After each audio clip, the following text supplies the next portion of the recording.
once they figure out a way to actually program quantum computing to run AI, you're going to have a god. It's fucked up. I mean, you are. You're going to have a god. Yeah. I mean, yeah. Mark Andreessen, and I've said this before, I apologize, but Mark Andreessen had a quote about an equation that quantum computing was able to solve, that if you took the entire universe, every molecule, every atom in the universe, and you converted that into a supercomputer, the entire universe would die of heat death before it could solve this problem.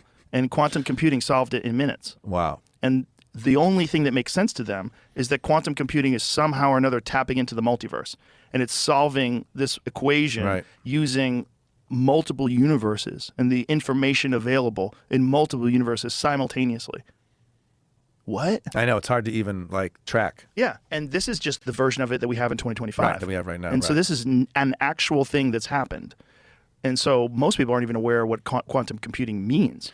So once this becomes not just one of these, but hundreds of these, and then they're scalable and they're attached to nuclear reactors, which is what they're proposing. They're going to have their own nuclear reactors, multiple nuclear reactors as power sources, because these things require insane amounts of power to run. Then the quantum computing, once it becomes sentient, is going to develop a much better version of itself. Of course. And that's going to scale up, and it's going to like... But you know what we're always going to need? Plumbing, carpentry.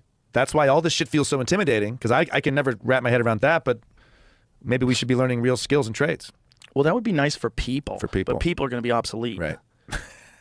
You know, that's really what's happening, is we're giving birth to a digital life form that's far superior and doesn't have all the requirements that we have, and also doesn't have all the flaws that we have. Yeah. Doesn't have greed and anger and all the stupid things that we have. Doesn't get tired. Yeah. Lose Doesn't patience, get jealous. Doesn't have lust. Doesn't have jealousy and envy.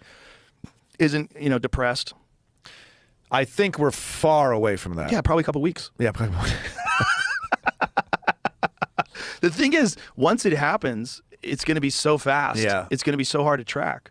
If you think like the Industrial Revolution, like comparatively, if you look at like the history of the human race, you go from Stone Age people to Bronze Age, you go through all the different wars, all the different, and then in the last 200 years, everything changes radically. Right. Radically. And in the last 20 years, information changes radically. This is going to be like 20 seconds.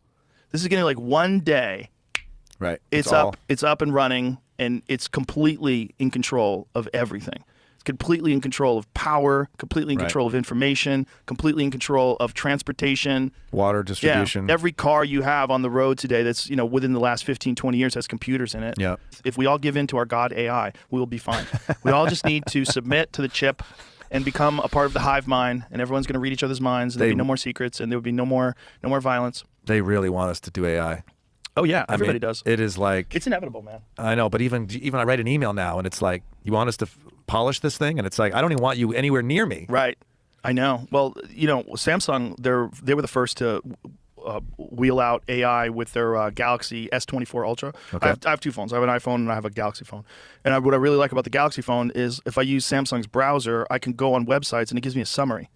So instead of like reading this long-winded blah, blah, blah, tell me what you figured out. Right. And then I can get a summary, and then I can, oh, they realized that Earth is actually blah, blah, blah, blah, blah. Right. Oh, okay, cool. It's like quicker. Right. And then it also does a lot of things. It transcribes things. It translates things in other languages. It translates it directly into your ear if you have the Galaxy earbuds. Crazy. Pretty fucking crazy. That's crazy. Yeah. It's wild shit, man.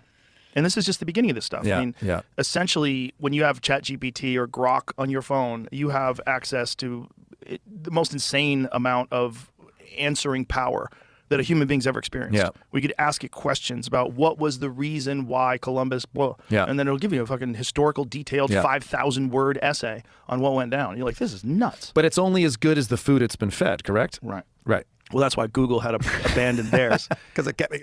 Oh yeah, was that the like show me a Nazi or whatever? And it was like a beautiful black woman or something. Yeah, it was a Native American woman Nazi. It was a Chinese lady Nazi. We covered that on the show. That was a trip. But that was just a good example of wokeness and ideology interfering with information. Like, that's crazy. Right. Nazis look like German men.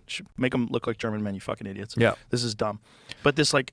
But they won't say bye-bye. They'll just come back with a newer version that doesn't do that. Well, certainly they did. I mean, Google Gemini is one of the search engines. I mean, if you have an Android phone and you press that button and you ask Google a question, it's Google Gemini. Yeah. So they've fixed that. They've fixed that. But it's also like, how much did you fix it? Did you get it out That's what I'm 100%? saying. Is this objective information? If I want to ask a question about a controversial subject, will you give me the real data? Yeah. Or will you give me some whitewashed bullshit version of it that's supposed to be acceptable today? Like, I want to know what's going on. My Wikipedia page has said that I'm Greek for as long as I'm alive. Greek women show up to my shows. These beautiful Greek women. like They you. have dessert. Greek people. It's never. No one's ever fucking checked. I'm not Greek. And But Kostas is such a Greek I know name. exactly. It makes perfect sense. It fits with the ideology or the idea that Yeah. And somebody wrote an article once that I was Greek. No, it was like a blog that showed a picture of me. And no one checked, and it's just kept spiraling, and it's like really funny for me after the show. These beautiful Greek people come up and they say we're so happy, and they say where are your parents from and all this shit, and I go we're fucking Ukrainian. I don't want to tell you, thanks for the dessert. But Do they get a sourpuss? Huh? Do they get a sourpuss? Like you're not Greek. Yeah, or they'll be like no. Or what's funny is they'll go like no, he is. Like you are one of us. But the internet isn't always right, everybody. It's not. It's not. It's lots of times it's wrong. Well, the internet is filled with purposeful misinformation today too. Yeah. Especially if you get on social media. Holy shit, man. So much of what social media is bots. And I don't think people even really Right. truly understand it. We've covered it many times before, but Right. there was an former FBI agent who examined Twitter interactions, and he estimated as much as 80% of it is bots. Fake bullshit. This is like when Elon was buying it, and they were trying to say it was 5%. Right. Because there's no way it's 5%. Because if you're an out-of-state actor, if you're a state actor from another country, you're from China, Russia, and you're involved in misinformation campaigns, you're going to be well-sourced. You're going to be well-resourced. Yeah. You're going to probably have Yeah. thousands and millions of accounts. Who knows? You're going to Yeah. carpet bomb any sort of controversial subject with all sorts of propaganda. Of course they're going to do that. Of course. And right now, that's totally doable until you all submit to AI. Once you put the chip in your brain, then deception will be impossible. We will eliminate one of the biggest problems in society. You just have to take the leap of faith. And there'll be like an infomercial, Yeah. the leap of faith. Yep. And then you see the guy sitting there. Dude, it's always like the image of AI. It's always like a door is opening and it's bright light, and I know. Come to I know. Jesus. Yeah, it's tricky because it's inevitable. They can't not do it because China's going to do it. The power that AI is going to have over populations and with the distribution of information is going to be unprecedented. Also, you're never going to know what's real and what's not in terms of like news stories because they'll be able to concoct fake news stories that will be indistinguishable. Yeah. It'll look just like a real plane crash. It'll look like a real missile hit something. It'll look like things and it won't have ever happened.